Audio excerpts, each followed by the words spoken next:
Welcome back to the bottom line up front. I'm Matt. I'm Jonathan Duprat, CCO at Artorias. And I'm Stefano, the Chief Intelligence Officer of Artorias. And today we're actually joined by two guest speakers, family friends of the Artorias team. We have Casus and Charlie Werb. Casus, Charlie, welcome aboard. Hello, everyone. Thank you again for inviting me on this podcast. And I'm glad that we can talk about Africa again, as usual. Yeah, thanks guys for having me on. Really excited to get discussing some really big issues on the continent. We're very thankful for having two experts on this space because I think people need to realize that Africa is a very important conversation that unfortunately does not get the attention it deserves. And so, I think of how we're going to start this space. I mean, there's a lot of hot spots spread across the Africa continent, and we're going to focus on a couple of them in this episode. But I think the first one, the major one, is the crisis in the Democratic Republic of Congo. A couple of weeks ago, me and Matt actually had a kind of a quick podcast where we discussed about kind of the latest developments in Goma in northeastern DRC. And at the time when we did the episode, the breaking news at the time was that Goma fell to the M23 rebels. And now, there was a conversation in which, is this the start of the Third Congo War? And one of the things that me and Matt were discussing was, the situation in the neighboring province of North Kivu, which Goma is the capital, which is South Kivu. And this idea is, are we going to see any threats to South Kivu? The M23 rebels back then declared a unilateral humanitarian ceasefire. But I think there was widespread skepticism of that claim that even me and Matthew kind of highlighted there. And now we're starting to see the threat into South Kivu. And so clearly, the situation in the Democratic Republic of Congo continues to deteriorate. And so, Casus, to you, kind of what is the latest developments along the DRC, and how do you see the situation kind of moving forward in the next couple of weeks or months? So, to make it a little bit easier to understand, the South Kivu is located around the Kivu Lake. And the city of Goma has fallen a few weeks ago in the hand of M23. And the last development we had, as far as I know today, is that the M23 reached the city of Bukavu, which is in South Kivu. Which means basically they took the whole Kivu region in few weeks, which only shows how the Congolese army was weak and not prepared for such invasion, such aggression, actually. And at the opposite, you can see the Rwandan forces and the M23 were pretty much they pretty much know what they were doing in the region, and it took them only a few weeks to get all the region. And now what we have in Bukavu is that there's lots of scavengers in the city. There's a lot of people trying to leave this whole region. So we have thousands and thousands of people trying to get out of this whole region. And at the meantime, on the political scene in Kinshasa, we have lots of protests. We got some political parties trying to deal and ask people to deal with Rwanda and ask them to stop this whole aggression. It kind of reminds me actually Ukraine and Russia back in 2014. And it's kind of messy situation, very dangerous for Congo because actually the president it looks pretty weak. He started to accuse at the Munich Security Conference 2 days ago. He started to accuse the former president of being part of the problem of the wall of this wall invasion. So a lot of people in Congo are starting to slowly contest his place in the government. So you can see that this whole situation created a lot of political instability. and at the same time, we are still having this situation in the Kivu, and with Rwanda, of course, and M23. And on the same line, you also have Uganda slowly trying to look towards Ituri region, which is also part of Congo. So there's a huge risk actually that we assist, as you say, third Congo war. Even if, of course, it's very difficult to make any prediction due to the world situation, since there's also the international community. You will still have the UN and different countries trying to avoid this world situation. So Charlie, if I can go to you, it does seem like this latest round of violence in the kind of the Kivu provinces is more severe than the last round over 10 years ago. And it doesn't look like there's really any military force from the Congo side that's able to stop, the M23 rebels or any other, country. Let's say, we mentioned Rwanda. Now there's conversations about Uganda and the Ituri region, but clearly the Congolese army is not equipped to kind of stop this advance, at least in that area. And it doesn't look like the UN peacekeeping force is really doing anything to stop that, which is kind of concerning, considering that the Forces Intervention Brigade were specifically created with an offensive mandate against the M23 rebels, and they were able back then, over 10 years ago, to change the situation on the ground. It doesn't look like there's really any military force that can kind of stop the M23 advance. And as Casus, highlighted, I mean, it does look like there might be some internal political tensions in Kinshasa, where rival political parties and the former president even being blamed might try to leverage this to see if he can get back into power. How do you see, Charlie? Is there any ability to stop the M23 advance, and if so, how can that be achieved?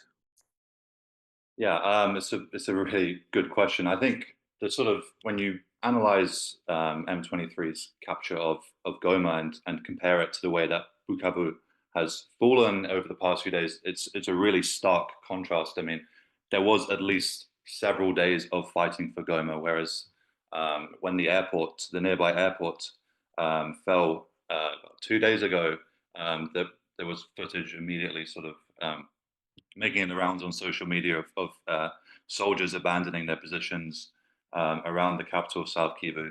So I think it's the Congolese army is in a terrible state, and it has been for some time.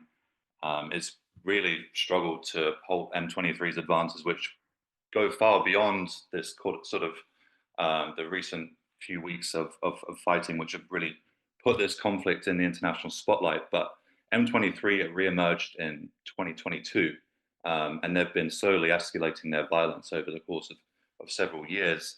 And the Congolese armed forces have been pretty much unable to stop that. I mean, I think in part we sort of think about why that is.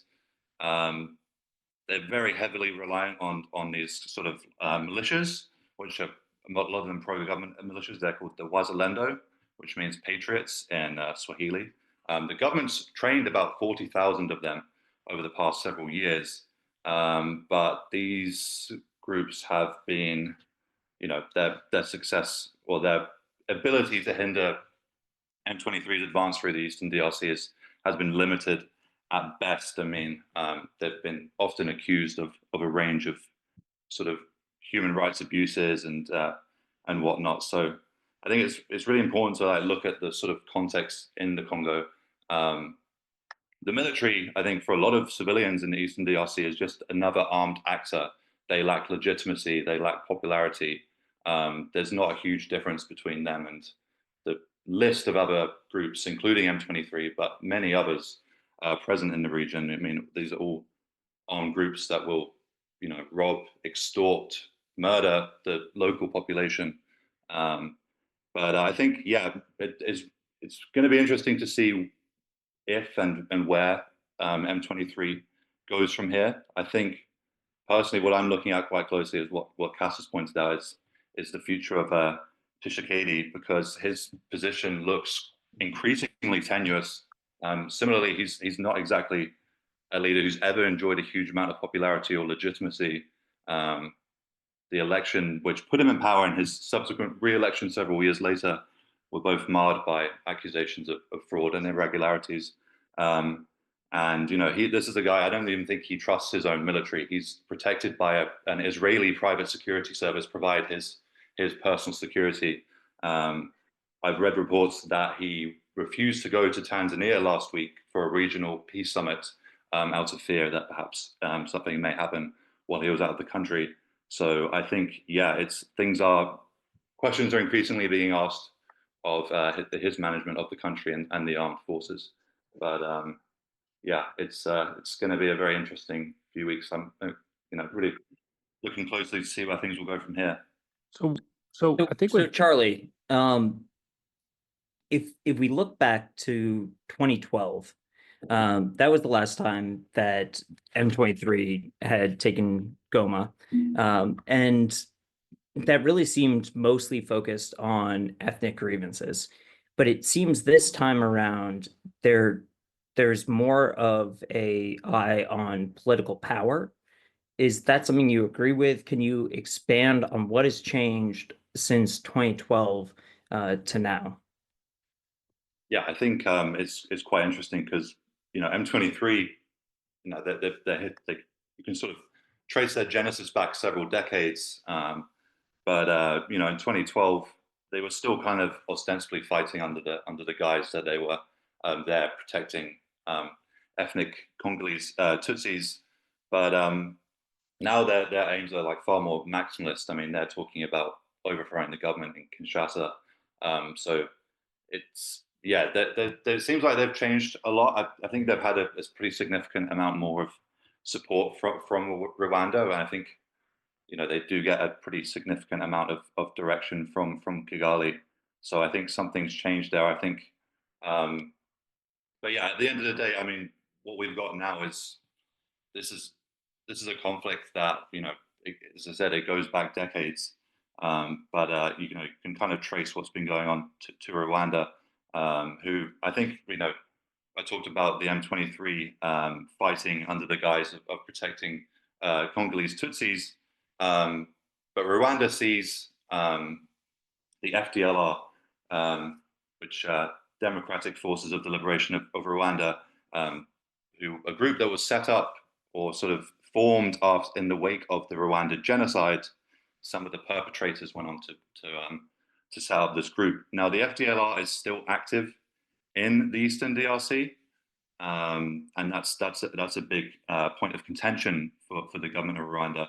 And I'm not saying that's entirely motivated their moves, but I think that's in part one of the reasons. The Congolese government has been unable to dismantle this group, but also kind of unwilling to give in to Rwanda's demands. They're kind of stuck between a rock and a hard place, because if they really gave in and agreed, and then they fail to do so, there's members of the Congolese government who are worried that if they fail to do so, then they're basically giving the Rwandan forces a free pass to remain in the Eastern DRC. Now, I think that's one of the many motivators for what we're seeing right now. Obviously, much is made about the resource richness of the Eastern DRC as well, which is hosts a whole list of minerals which are becoming increasingly important to the global economy. And I think that again is a big part of the story, but also perhaps not in the way that that some would like to suggest. But it's certainly part of the story. I think the problem with this conflict is just it's unbelievably complex, and it has a very, it goes back decades and decades if you really want to truly understand it. And I think that's part of the reason that international focus is perhaps not on this part of the world in the way it should be, because there's not really a neat narrative which makes this conflict easy to understand. So yeah. So this is actually something that we focused quite a bit on the last time Stefano and I were discussing this, but you do have Rwanda emerging as this resource hub when they're not mineral rich. So they have established these channels to take resources from the region around Goma, and that is making its way across the border, and it is being laundered through international companies and making its way to big tech. Coltan, tin, tungsten, gold is a little bit different because that's normally on a smaller scale, but it's pretty clear where these resources are coming from. So I guess if Charlie, you want to discuss that a little bit more, I do think that this is a major factor, and that M23, with the backing of Rwanda, is trying to seize this opportunity to extract as much as they can and hold Goma. And so at the end of the day, is the plan to hold on to Goma, to expand the borders of Rwanda? And Charlie, if you want to go first, then maybe Casus, you can give your 2 cents as well. Yeah, I think it's going to be interesting to see what M23 does with all this territory it's taken now. I mean, it's very this offensive is very different from the one in 2012 in the sense that when M23 has seized territory, it's been making really strong efforts to set up sort of local administrations and you know all the necessary things to govern this territory over the longer term. I mean, I think you saw it in Goma as well, where once they took the city, they were M23 rebels were quite quick to sort of say, this is business as usual, please go on with your life. You know, they were really trying to get things back up and running. Whether Rwanda will incorporate it within its borders, I don't know. I think it would perhaps be more beneficial for Rwanda if it just had this kind of neat buffer territory between the DRC and Rwanda, with you know the M23 rebels sitting there and you know aligned closely with Rwanda. That would be quite a beneficial sort of arrangement for them. So I think that's potentially something I can see, but there's a lot of indications that Rwanda will certainly, M23 will certainly be looking to hold on to this territory long term. I think a lot of it's gonna come down to what and if any really international pressure starts being placed on Rwanda. I think the international response has been, you know, pretty meek, which I think, and we're talking about sort of resources and how they play into this overall conflict. I think something that's really interesting to mention is that Rwandan security forces are playing a huge part in suppressing an Islamic State insurgency in northern Mozambique. And the reason why this is so important is because in this area of Mozambique is Africa's largest investment project, and that's an LNG project which is being built by the French company Total. And this project is being sort of earmarked as a very important part of Europe's energy security in the future once it opens. It was the Islamic State's violence has sort of marred this project with difficulties, but yeah. So it basically, I think there's a lot of fear of angering Rwanda too much. I think especially from France. I know yesterday that Macron said that some sanctions would be coming into place, but what they'll be, I'm not quite sure. But international pressure and withdrawal of foreign assistance was a very integral, if not decisive, reason for the sort of end of hostilities in 2012.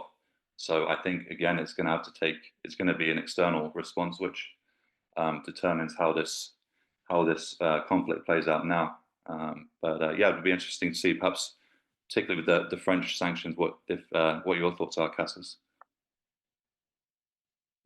So I think yeah, of course, the resources are one of the key reasons of this whole situation, because as you say, Matthew, Rwanda doesn't even have doesn't even have any mine, and yet they are exporting lots of you know, cobalt, coltan, and so many other resources. And one of the reason is that The Kivu region is extremely rich, and when I say extremely, we're talking about billions and billions of dollars of resources in the region.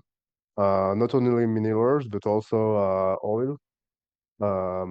So you can see why a country like Rwanda will push a militia inside Congo and not involve itself directly, but use a militia as a proxy and have their hands on the Congolese resources. Now, what I want to point out is that Rwanda is a massive country. It's extremely huge, and the capital, which is the place where all the political decisions are taken, are exactly at the opposite of the Kivu, which is literally in the western country.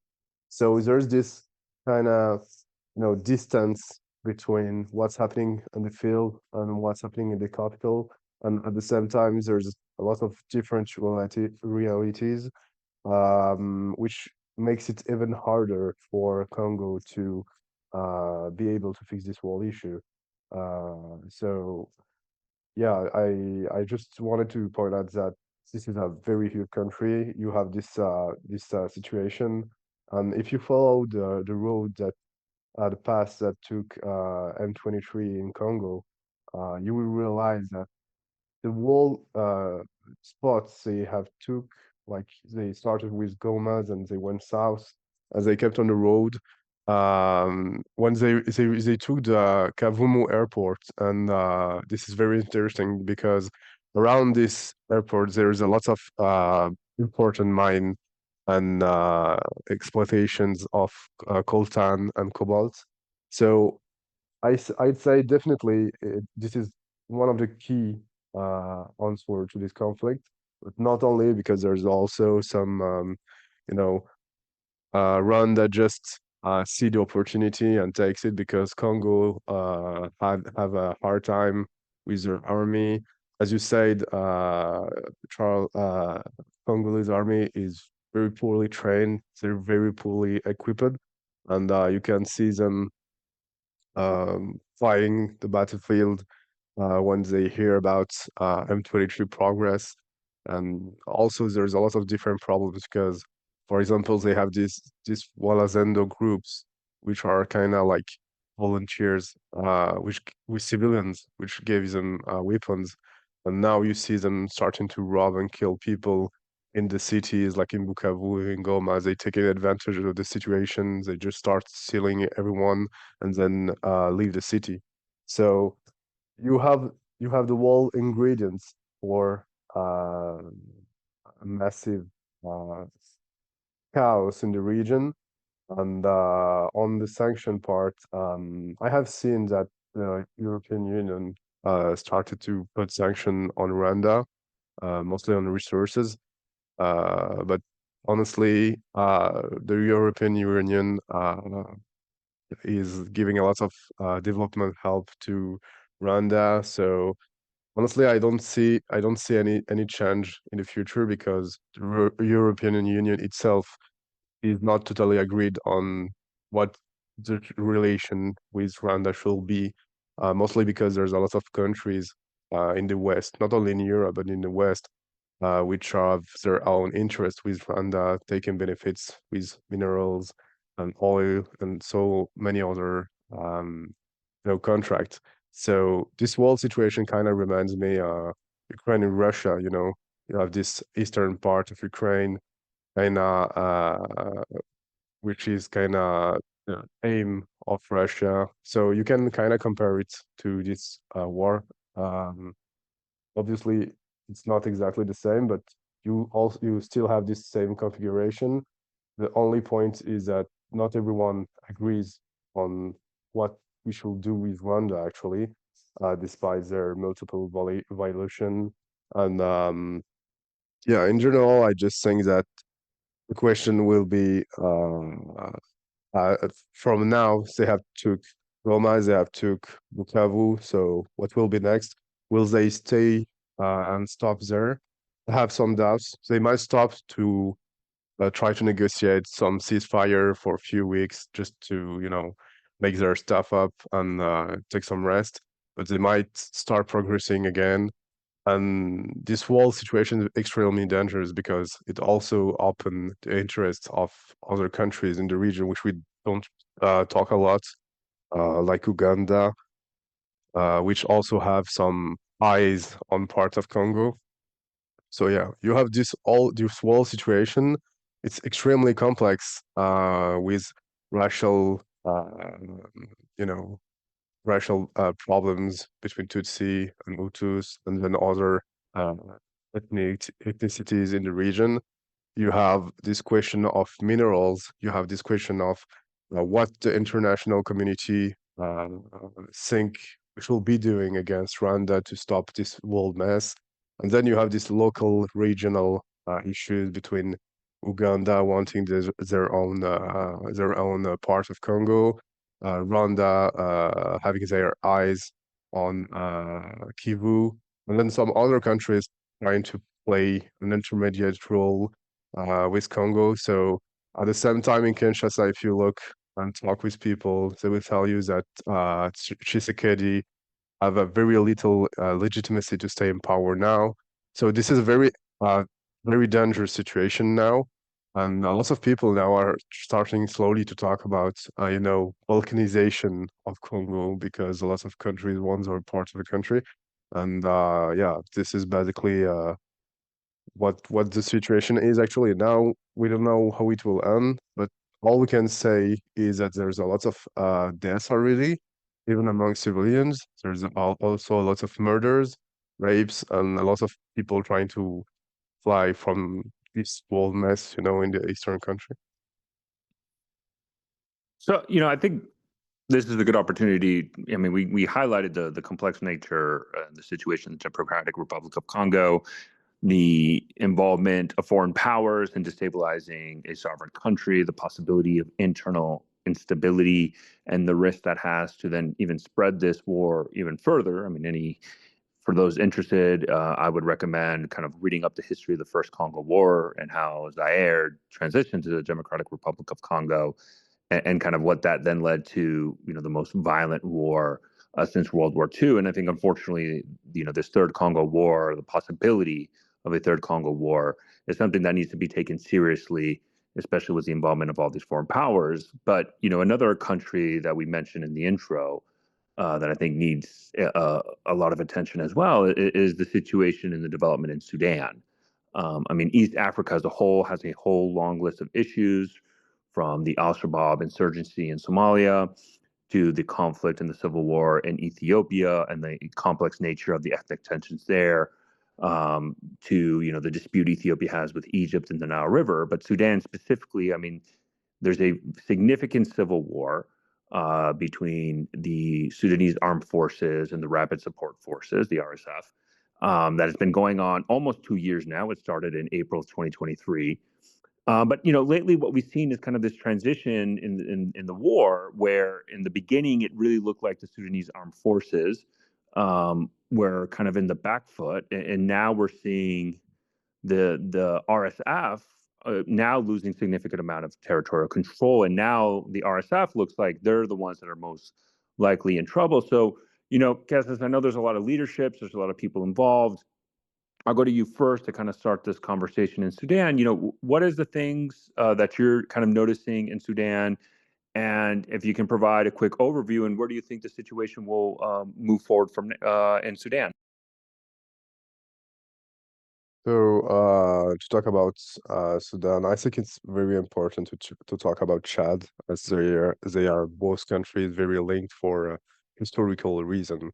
And I like to remind that all the, I mean, almost all the problems that happening in Chad, like all the coups that happened, came only from two countries. Either it was Sudan, either it was Libya.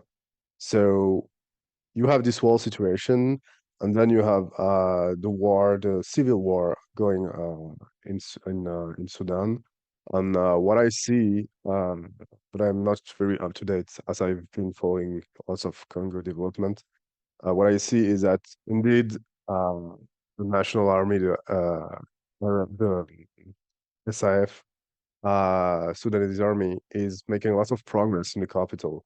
In the meantime, you have lots of progress of RSF near the border with Chad.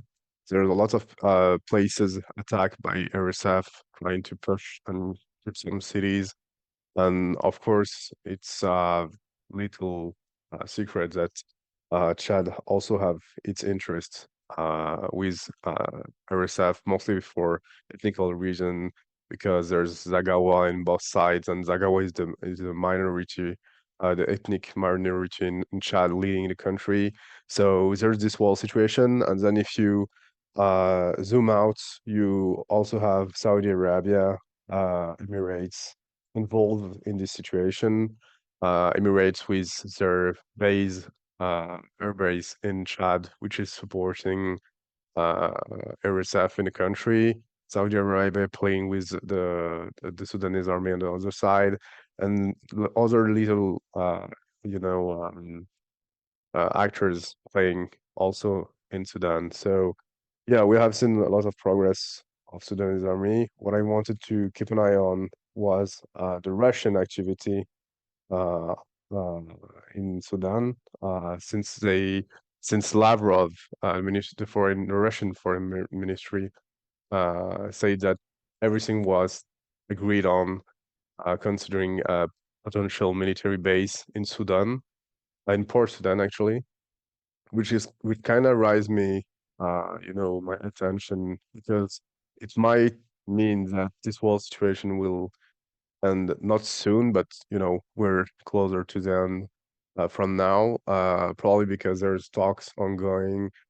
I know there were talks in the past between RSF and Sudanese army, but it's still ongoing on, and maybe Russia is trying to put their entries on the continent, and it's extremely interesting, especially considering that they are very active on the other side of the continent, on the western side of Africa, especially in Guinea-Conakry.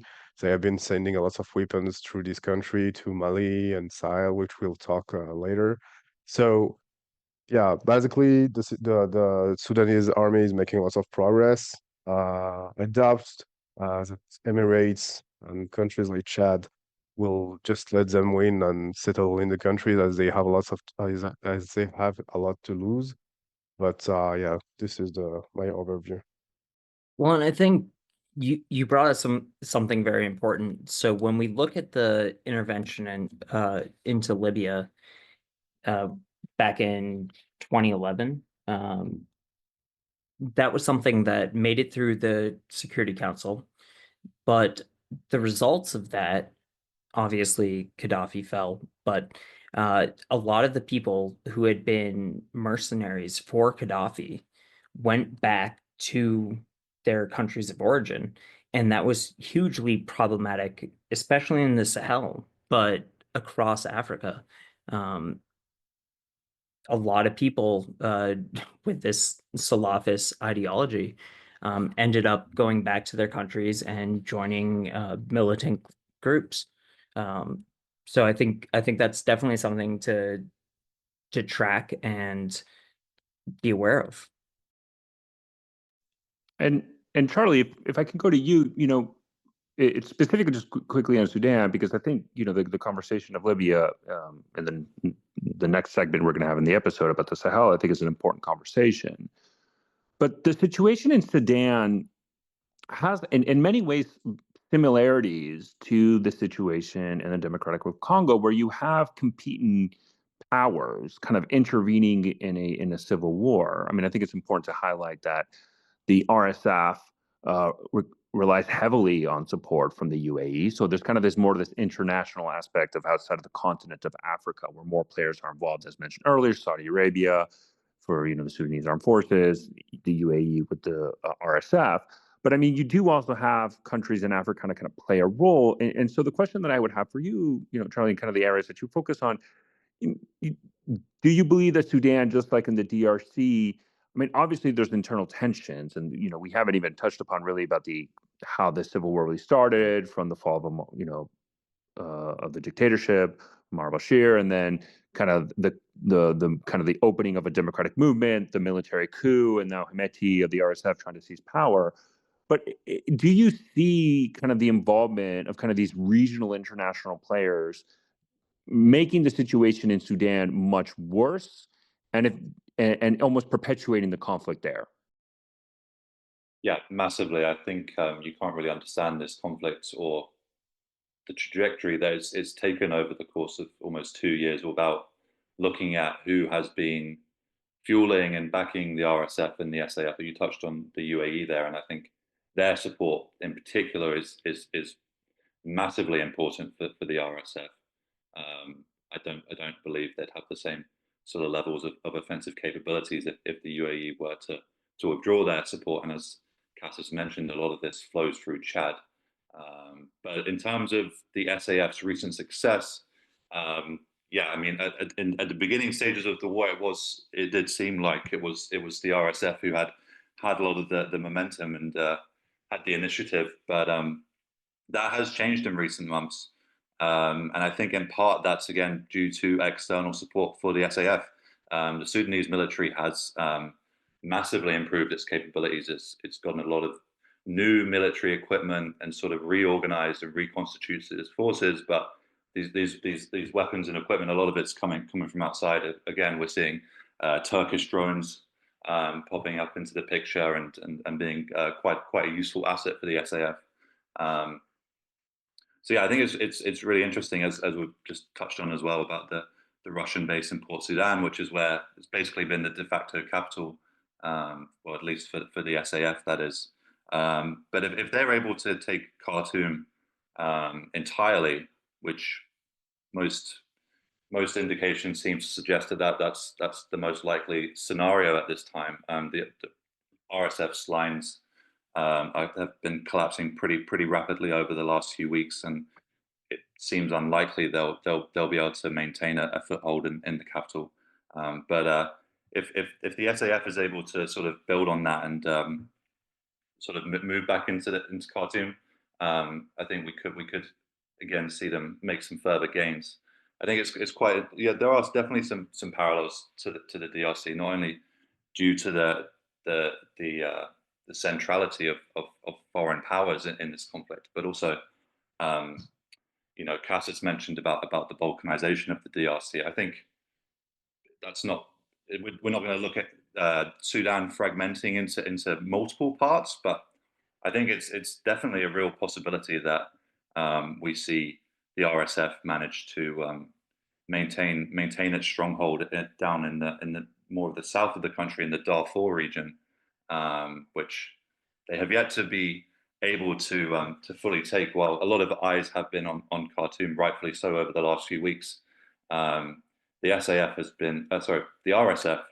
has been trying for months to seize the SAF's large stronghold in the Darfur region, which is the city of Al Fasher. They have yet to be able to take it, despite significant tension and resources being diverted to taking the city. So it will be interesting to see what the fate of Al Fasher is, as well as Khartoum. But yeah, I think the SAF takes Khartoum, and then RSF looks to consolidate its in and around its stronghold in the Darfur region.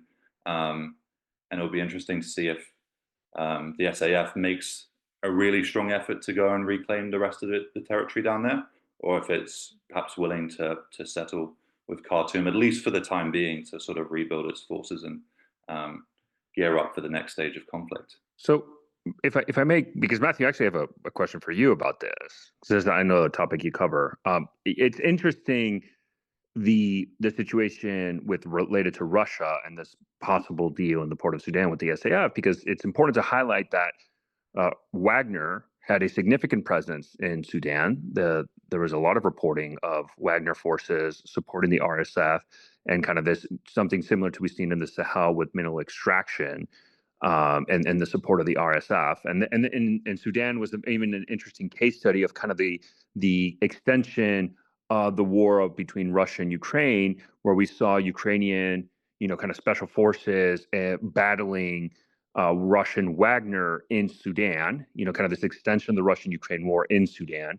But then out of, this deal announcement kind of came through. And the question that I have is, one, kind of what's the role that Wagner will have in the future in Sudan, if any? And two, is this a situation where Russia is seeing the writing on the wall that the RSF is kind of on the back foot and they're just trying to switch sides and pick the winner to maintain their own geopolitical interests? Yeah, so I think for the most part, what Wagner was doing in Sudan was trying to secure rights to oil and gold. And I think to that end, it wouldn't surprise me to see them switch allegiance. But also keeping in mind that this is not, it's not Wagner as we knew them. It's now the Africa Corps. And these are not the same type of operators that we've seen in Libya, Syria, even in the Greater Sahel. So yeah, it would not surprise me at all if they switch sides. And one of the other things that I wanted to bring up, I think it was Charlie was talking about the UAE. Um, how do you think, Charlie, that we hold the UAE responsible? Do you think we actually will? Because one of the things that you can also look to is um, the situation in Libya, and with their support of Haftar, they purchased from the United States a number of Thrush S2Rs, the crop dusters, and those had been upgraded by an American company in North Carolina to what's called the Archangels. Um, and those were then supplied to Haftar. We never held them responsible. That broke international arms embargo. Who is going to actually have that conversation with the UAE, whether it's their support in Libya or in Sudan? Yeah, I think it's a really good question. I mean, it's quite surprising the manner in which, or the sort of the lack of scrutiny that's really been placed on the UAE, and I think it's sort of symbolic of like some sort of broader issue that the international community is having at this moment. It's like, as we were talking about with the DRC as well. I think there's sort of I think that we're lacking a sort of sense of direction and a general consensus, at least amongst like the Western communities. How do we deal with these various states that are sponsoring these conflicts in Africa? There's various reasons why at least I'm talking about Britain, for example. There's various reasons why we're not looking to sort of crack down harder on countries that are playing a huge part in some of the world's worst crises. But I think here we're looking at we had the US being a bit more interested in Sudan, before under the Biden administration, but it's very hard to see any sort of leadership now coming from Washington with the new Trump presidency and the way that they're sort of looking to conduct themselves on the international stage. So I think we're sort of in a very entering a new sort of era. But unfortunately, with a lot of conflicts and crises in Africa, they usually sit down sort of towards the bottom end of the priority list for a lot of countries. I mean, they've got to contend with issues like the Russia-Ukraine conflict or the ongoing hostilities in the Middle East centered around the conflict in Gaza. So I think it's just these conflicts just don't get enough attention because policymakers and governments are looking elsewhere, and I don't think that Africa's never going to top the list for these countries. So it's difficult to see how do we deter states from sponsoring and helping extend the spans of conflict in Africa.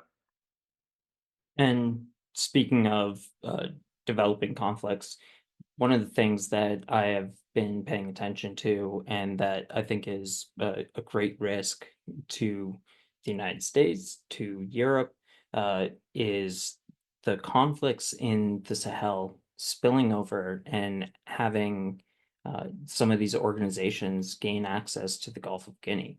So, Casus, is that something you would feel comfortable speaking to? Did we lose him? No, I don't know if you mentioned me because I had some cuts. Yeah, Matthew, run that back, and Christian, just a note here to delete all of that stuff Yeah, from of the course. silence until now. Yeah, run that back. John, if you can just note how far that is into the recording. But Costas and then Charlie, I think both of you guys can probably speak to this. So one of the things, we're talking about these conflicts that are ongoing in Africa. We're talking about the fact that it doesn't seem to garner the same attention from the Western powers. And we have a very serious situation where we have seen coups in Mali, Niger, Burkina Faso, Chad, and they're not focused on security in the same way. We've seen Barkhane withdraw. We've seen the end of MINUSMA, which was the UN mission. In Mali, we saw uh, the air bases that the United States and France were operating in Niger, 101 and 201 both shut down. And so we've lost a lot of that projection into those areas. And what I'm worried about is those groups that those governments are no longer truly focused on, like JNIM or uh, Al Qaeda in the Greater Sahel, gaining access to the Gulf of Guinea, whether that be through Togo or Ghana or the Ivory Coast. And so, if you guys would just expand and provide your insight on that situation and what can be done about it. Um, I might start. I like to remember that France had a presence in Chad, which ended a few weeks ago, actually. There were a withdrawal of few thousands of French troops from different cities in Chad, Fire Largo and N'Djamena, Abéché mostly. Obviously, just like the end of Barkhane in Mali, Burkina Faso, and Niger, uh, it just creates a vacuum because previously you had lots of forces deployed in the ground. You have lots of intel shared with the local armies, and you could provide them some support with, drone airstrikes. And since all of that ended, you can see all the terrorist groups, and I might let maybe Charles go into detail because he have way more knowledge on these groups than me. But what I see is that we have all these groups just running through the borders on the border with Ivory Coast, the border with Ghana, Togo, Benin, and Nigeria, of course. So you basically have all these tourist groups spreading in the region since they have a lot of they have way more space to play than previously. Whatever people say is when the US and France were present in the region, you could restrain their area of activities to some very located place. And now, since they are not present anymore, you have, of course, the spread of their activity to borders of other countries, which is very dangerous, not only for the security issues that pose to local countries, but also to the political instabilities that will create. I'd like to remember that we have elections by the end of the year in Ivory Coast, in Benin, and probably in other country, I forgot. But what I mean is that since all these terrorist groups are now able to cross more borders than previously and going more south towards the Gulf of Guinea, there's a huge risk that uh, this will be a contagion, and the local countries will have a hard time fighting them, especially in Benin, since there were a lot of attacks lately. And at the same time, if you look at what's happening in Mali, Burkina Faso, Niger, this whole situation is even worse.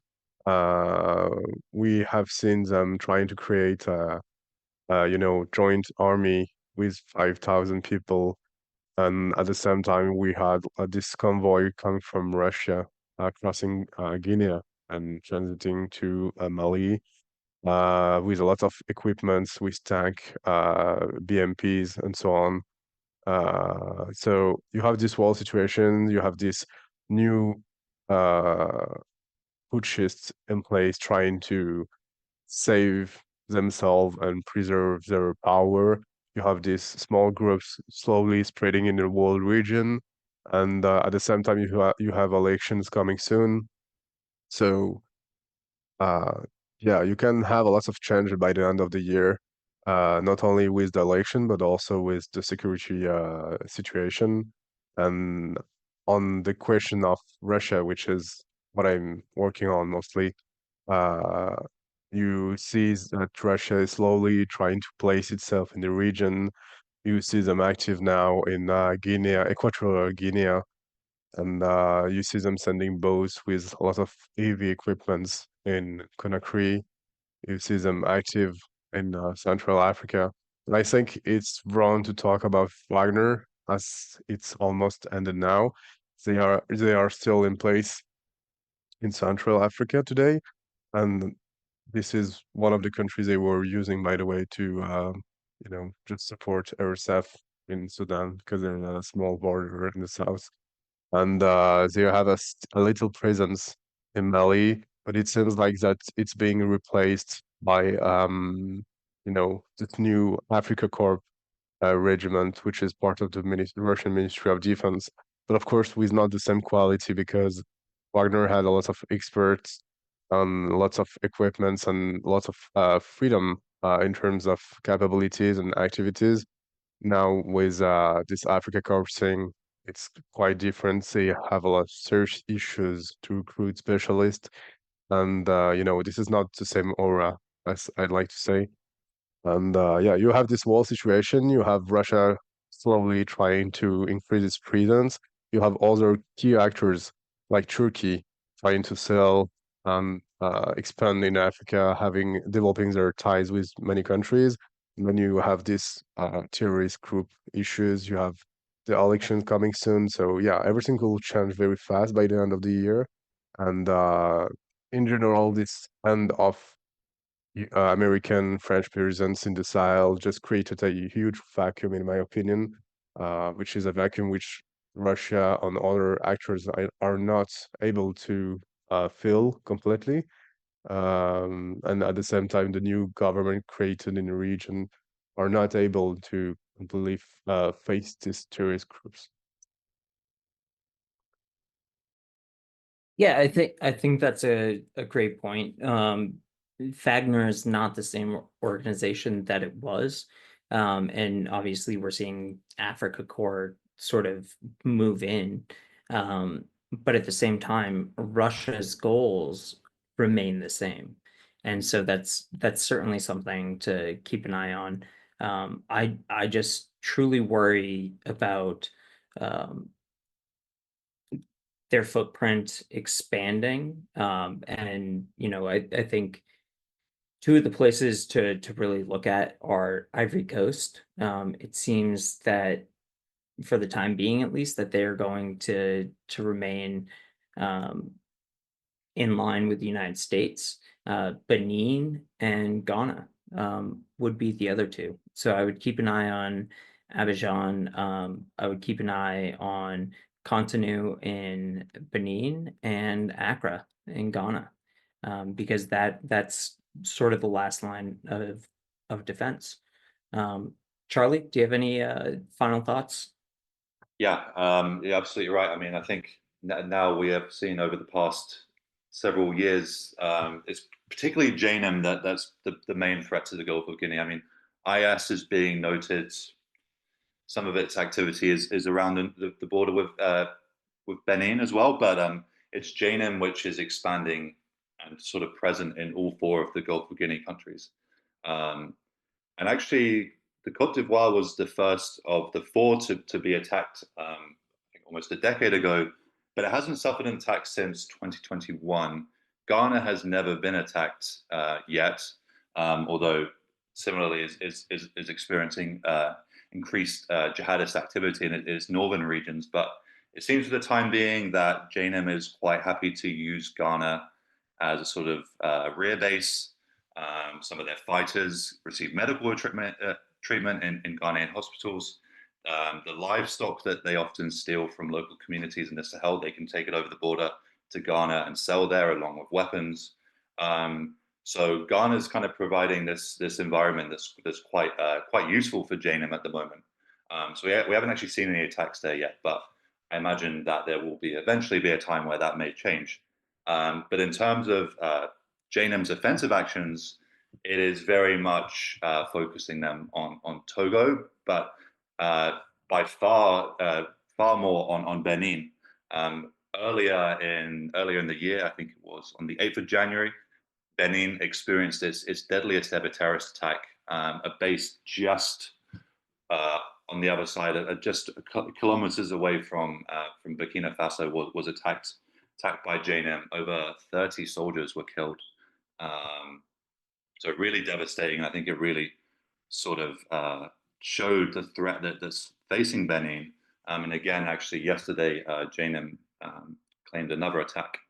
This time, 8 soldiers were killed. But I think the concern here is, I mean, as we saw with the Sahel, I mean, the states in the central Sahel were perhaps never ones that you look at and say, well, have historically been stable.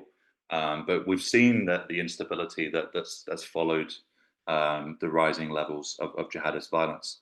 And I think there's significant concerns that similar patterns could be witnessed in the likes of Benin or Togo. You know, the levels of conflict just bring with it massive instability. But the worry here is they're not just spreading into the borders of these countries. They're basically using them to sort of expand across wider West Africa.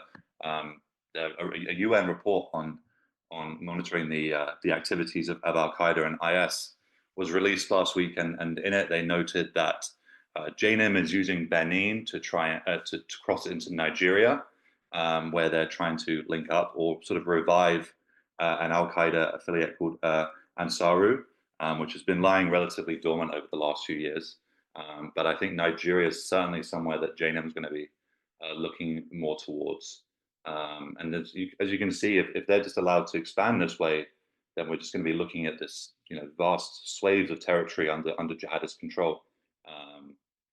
But similarly, we've seen within the last few months, there's been quite a lot of attention on a new group that I say new, they've been around for several years, but it's a group called Lakwara, and they are based in northwestern Nigeria.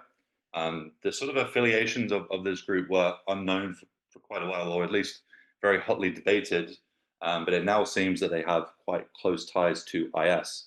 And the Islamic State is coming under a decent amount of pressure in Mali, both from authorities and also from Jnim. So they're sort of moving more into Niger. And you can kind of see now this sort of stretch of land where you can almost imagine some of these groups linking up, because of course in northeastern Nigeria we have the Islamic State's West Africa province, and you'd imagine that they're going to be increasingly interconnected if they're able to do so. This again is something that the UN report noted, is that the Islamic State Sahel province and the West Africa province are increasingly increasingly interacting. So I think, yeah, the worry here is just the way in which these groups could expand. And well, I would say Jnim and IS Sahel and this West Africa province are all quite local in their aims at this time. It's becoming pretty clear that the central leadership of Al Qaeda and the Islamic State are sort of realizing the potential that is there in Africa, and I think they're accordingly giving an increasing amount of attention and perhaps resources and placing a lot more sort of emphasis on operations in Africa. And it's not difficult to imagine a scenario in which perhaps this territory that they have under their control in the region is perhaps to use as a haven or to sort of begin conducting more external operations beyond the region's limits. Yeah, and I think, since the United States no longer has that stronghold in Niger, we have a lot less insight into the situation in that tri-border region. And we're also not getting the information from the governments of Niger, Mali, and Burkina Faso like we were prior to those juntas taking charge. And that's certainly problematic. Casus, do you have any final words? And then we'll wrap this up. Well, I like to say that on just going on back on the Congo situation, I find very interesting that President Tshisekedi went to talk to President Déby in Chad because there's a long history between these two countries. You see that some war can be very local, and then if you zoom out, you just see all the links between all the African countries. I like to point out that Russian activities, which is something I follow very closely, are getting more and more intense in the region, especially in Sahel. We have seen at least 3 ships stopping in Guinea Conakry, uh, putting down their equipments and sending them to the Sahel countries. At the same time, there's a lot of planes coming from Syria and stopping in Mali. So there's something uh, going on these days in the region. Maybe this is probably because Russia feels like this is closer to an end for their war in Ukraine, so they still have other goals, more long-term goals in the region. Yeah, I think this is quite interesting. There's also other countries playing a very huge role, such as Turkey with their drone, and China. Of course, we didn't talk a lot about China, but they have a lot of activities in Congo, of course. So yeah, this is just my final word, but there's lots of happening every day in Africa. Maybe deserve more coverage, but I'm sure that people interested in continent will find their way and find their informations. But yeah, thank you for having me. Yeah, thank you so much for joining us, Casus and Charlie, and also Casus. You were the ahead of the curve. You called out Turkey. I think that was about 2 months ago. So we should definitely have another conversation where we talk about Turkey and we talk about China, because you can't talk about Africa without talking about China. But this has been the bottom line up front. Thank you so much for joining us, and we will be back next week.